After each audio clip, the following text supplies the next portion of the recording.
అస్సలాం అలైకుం. వాలేకుం అస్సలాం. మా బ్రదర్ పెళ్ళి కుదిరింది, ముబారక్.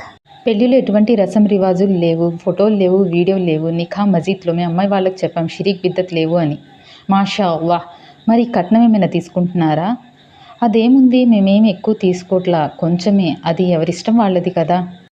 ఇలాంటి వాళ్ళని చూస్తేనండి బాధ కోపం రెండూ వస్తాయి.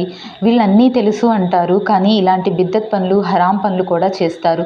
రసం రివాజులు ఫోటో వీడియోలు లేకుండా మజీద్లో పెళ్లి చేసుకుంటున్నామని పొగరుగా చెప్పుకునే వీళ్ళు హరాం డబ్బులతో పెళ్లి చేసుకుంటున్నారని తెలీదా? అది ప్రవక్త వారి సున్నత. రేపు నీ పెళ్లిలో ఖర్చయ్యే డబ్బును అమ్మాయి దగ్గర నుంచి హరాంగా తీసుకున్నదే కదా. వీళ్ళని చూసి దీని తెలియని వాళ్ళు కూడా అన్నీ తెలిసిన వీళ్ళే కట్నం తీసుకుంటున్నారు, మేము తీసుకోవడంలో తప్పేముంది అని అంటున్నారండి. దీన్ని తమకు అనుగుణంగా మార్చుకునే ఇలాంటి వాళ్ళ గురించి మీ అభిప్రాయం ఏంటో నాకు కమెంట్స్ రూపంలో తెలియచేయండి. ఈ వీడియోని వేరే వాళ్ళకి షేర్ చేయండి. అస్సలాము అలైకుం.